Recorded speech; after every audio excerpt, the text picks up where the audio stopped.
Assalamualaikum warahmatullahi wabarakatuh. Pada kesempatan kali ini di channel Belajar Sejarah 17 kita akan kembali belajar tentang sejarah.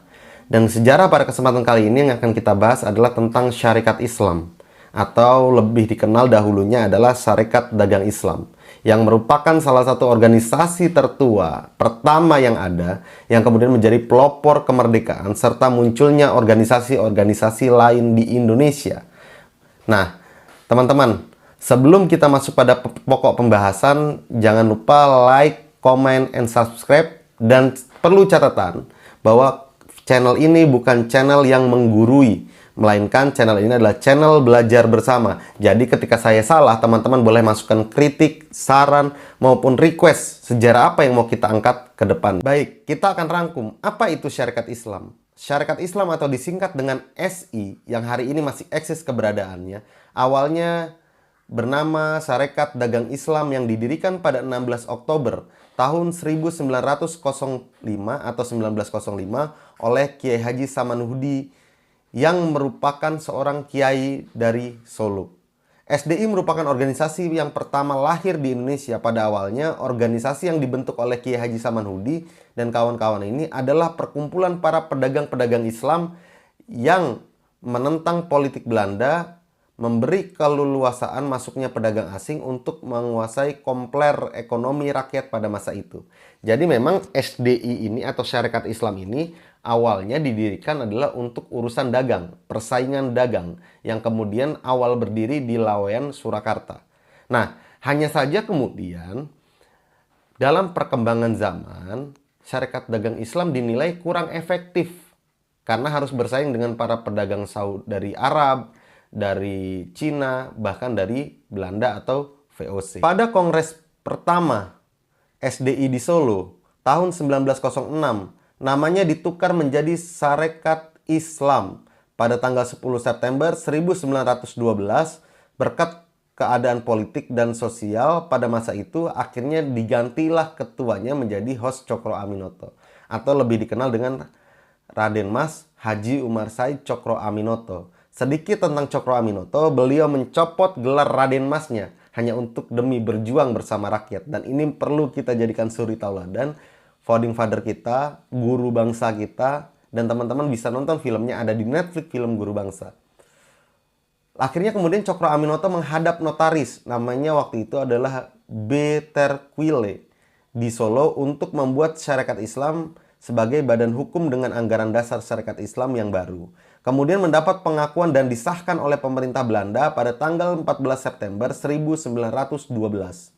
Hos Cokro Aminoto mengubah yurisdiksi SDI lebih luas yang dulunya hanya mencakupi persoalan ekonomi dan sosial ke arah politik dan agama untuk menyumbangkan semangat perjuangan Islam dalam semangat juang rakyat terhadap perlawanan kolonialisme dan imperialisme pada masa tersebut.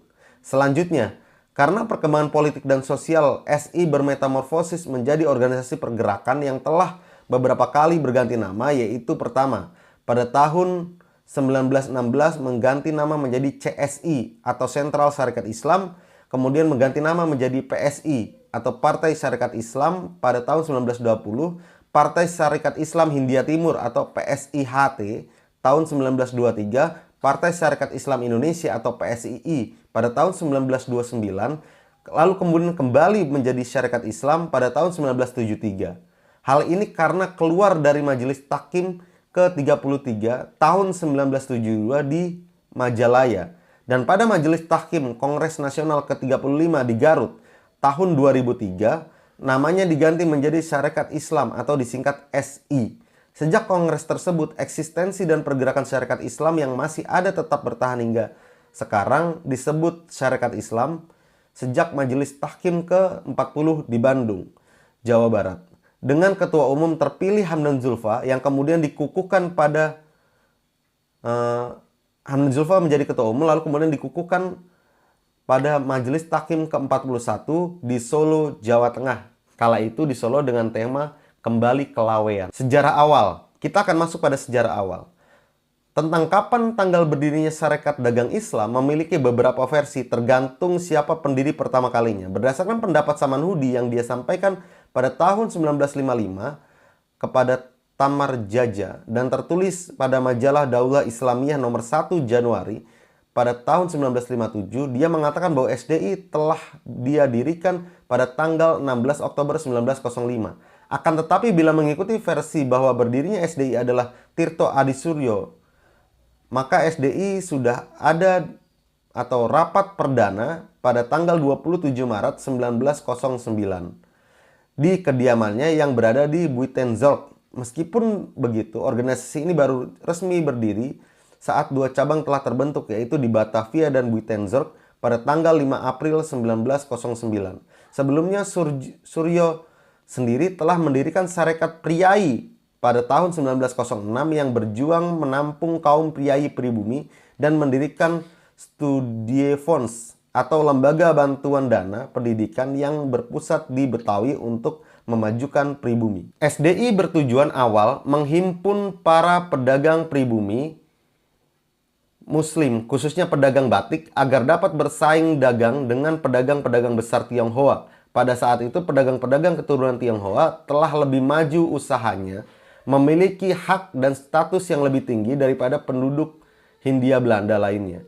Kebijakan yang sengaja diciptakan oleh pemerintah Hindia Belanda tersebut kemudian menimbulkan perubahan sosial karena menimbulkan kesadaran di antar kaum pribumi yang biasa disebut sebagai inlanders. Baik, kita akan rangkum tentang bagaimana adanya pengaruh kemudian masuknya pengaruh komunisme di syarikat Islam.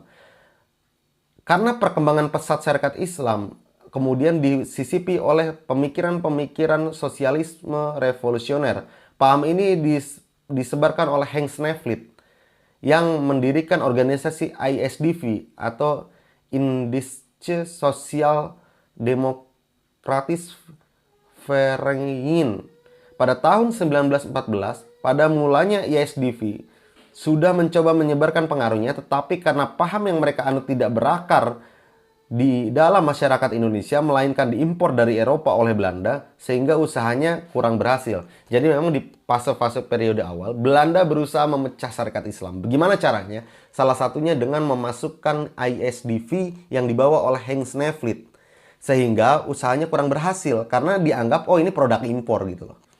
Sehingga mereka menggunakan taktik infiltrasi yang dikenal sebagai blok di dalam. Mereka berhasil menyusup ke dalam tubuh syarikat Islam oleh karena dengan tujuan yang sama, yaitu membela rakyat kecil dan menentang kapitalisme, namun dengan cara yang berbeda. Dengan usaha yang baik, mereka berhasil mempengaruhi tokoh-tokoh muda syarikat Islam seperti Semaun, Darsono, Tan Malaka, dan Alimin. Hal ini menyebabkan SI pecah. Ada istilah kala itu sehingga terpecah menjadi SI Merah dan SI Putih. Sedangkan SI Merah dipimpin oleh Cokro Aminoto, sedangkan SI Merah dipimpin oleh Semaun. SI Merah berdasarkan asas sosialisme komunisme. Adapun faktor-faktor yang mempermudah infiltrasi ISDV ke dalam tubuh SI diantaranya adalah Sentral Sarekat Islam CSI sebagai badan koordinasi pusat memiliki kekuasaan yang lemah. Hal ini dikarenakan tiap cabang SI bertindak sendiri-sendiri. Pimpinan cabang memiliki pengaruh yang kuat untuk menentukan nasib cabangnya. Dalam hal ini, Semaun adalah ketua SI cabang Semarang. Peraturan partai pada waktu itu memperbolehkan keanggotaan multipartai, mengingat pada mulanya organisasi seperti Budi Utomo dan SI merupakan organisasi non-politik. Semaun juga memimpin ISDV PKI dan berhasil meningkatkan anggotanya dari 1.700 orang pada tahun 1916 menjadi 20.000 orang pada tahun 1917 di sela-sela kesibukannya sebagai ketua SI Semarang. Akibat dari Perang Dunia I, hasil panen padi yang tidak mengakibatkan membumbungnya harga-harga dan menurunnya upah karyawan perkebunan untuk mengimbangi kas pemerintah kolonial Belanda mengakibatkan dengan mudahnya rakyat memihak pada ISDV. Akibat kemiskinan yang semakin diderita rakyat semenjak politik pintu terbuka, sistem liberal dilaksanakan pemerintah kolonialisme sejak tahun 1870 dan wabah pes yang melanda pada tahun 1917 di Semarang. Adapun tokoh-tokoh SI Putih seperti Kiai Haji Agus Salim, Abdul Muiz, Suryo Pranoto, Sukarmaji Marijan Kartosuwiryo atau lebih kita kenal dengan Kartosuwiryo berhaluan kanan berpusat di Yogyakarta. Sedangkan SI Merah yang dipimpin oleh Semaun, Alimin, Darsono berhaluan kiri berpusat di Semarang. Sedangkan Cokro Aminoto pada mulanya penengah di antara dua kubu tersebut. Jurang antara SI Merah dan SI Putih kemudian melebar saat keluarnya pernyataan Komintern, Partai Komunis Nasional yang menentang cita-cita Pan-Islamisme pada saat Kongres Syarikat Islam Maret tahun 1921 di Yogyakarta. Haji Fahrudin, Wakil Ketua Muhammadiyah, mengedarkan brosur yang menyatakan bahwa Pan-Islamisme tidak akan tercapai bila tetap bekerja sama dengan komunis, karena keduanya memang bertentangan. Di samping itu, Agus Salim mengecam di Semarang yang mendukung PKI. Jadi Agus Salim di sini mengecam Syarikat Islam Semarang karena pernyataan sikapnya mendukung komunis, dan hal ini wajar. Kenapa? Karena SI Semarang waktu itu ketua umumnya adalah Semaun, dan Semaun adalah bagian dari SI Merah sekaligus ketua ISDV di Indonesia. Darsono membalas kecaman tersebut dengan mengecam Blade, kebijakan Belanda. Keuangan Cokro Aminoto SI Semarang juga menentang percampuran agama dan politik dalam Syarikat Islam. Oleh karena itu, Cokro Aminoto lebih condong ke SI haluan kanan. Sehingga terjadilah penegakan disiplin Syarikat Islam yang kemudian pemecatan beberapa kader termasuk para SI Merah atau pimpinan-pimpinan SI Merah yang berhaluan kiri. Jadi itu, memang kalau bicara Syarikat Islam ini sangat luas. Syarikat Islam bisa melahirkan seorang Kartosuwiryo dengan paham Islam kanannya atau Pan-Islamisme atau Islam garis kerasnya.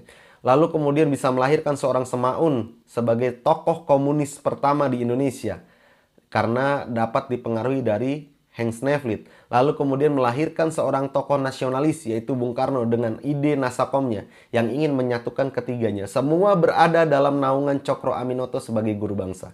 Jadi demikian sedikit sejarah tentang Syarikat Islam. Ada kurang lebihnya saya mohon maaf. Untuk kader-kader Syarikat Islam silahkan berikan masukannya, kritik dan sarannya. Begitu pula bagi teman-teman, jika ada kesalahan silahkan kolom komentar dan kita berdiskusi bersama. Sekali lagi, channel ini adalah channel belajar bersama. Dan buat teman-teman yang ingin request sejarah apapun itu, silahkan berikan komentarnya. Insya Allah akan kita angkat. Terima kasih. Akhirul kalam. Billahi fisabilil haq. Wassalamualaikum warahmatullahi wabarakatuh.